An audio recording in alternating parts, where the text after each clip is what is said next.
When you look at athletes and how they perform their sport-specific movement patterns, very often you're going to note that it's a unilateral type pattern. It is. When you think of throwing, when you think of hitting, when you think of going ahead and even running, all these movements in many cases are done unilaterally or in a unilaterally dominated position. So one of the easiest ways to go ahead and bring athletic-based training into your workouts is to go ahead and bring in unilateral training.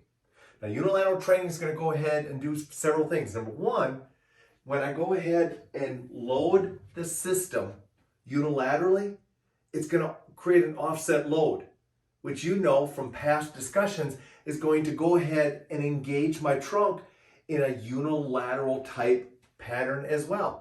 So now my trunk is going to have to learn not just to stabilize in a straight plane, but it's going to have to learn how to stabilize in a lateral plane, such as side bending or rotation. Which brings me to another key component of unilateral training, and that is unilateral training makes it easy to bring rotational movements into your workouts.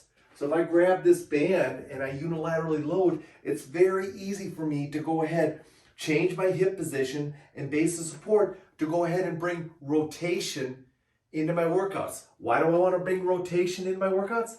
Guys, think about it. Think about all the athletic-based movements that require rotation. In most cases, they all do. Even sprinting, which sometimes seems like a straight-ahead movement, is really a rotational movement. So it's important to bring rotation into your workouts for a lot of reasons, but more importantly, if you want to stay athletic, you want to stay with great balance and coordination, you want to bring rotation into it. One of the best ways to do it is with unilateral training. Unilateral training also allows me to go ahead and use smaller loads.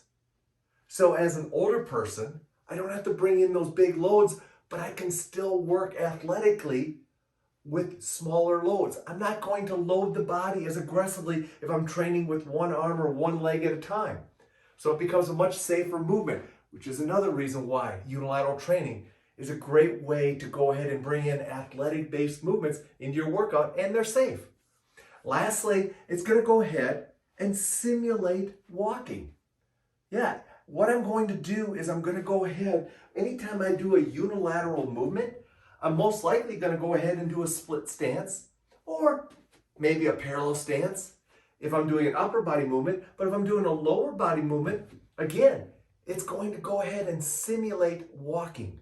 Why do I want to simulate walking? Well, guys, our body was designed to walk.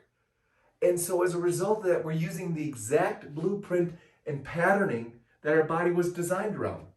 So unilateral training allows us to simulate many of the mechanisms, the neurological training, the neurological systems that allow us to go ahead and walk. So once again, if you're training unilaterally, you're going to be impacting those symptoms. So there you go, guys. Another quick way to go ahead and bring in athletic-based movements into your workout.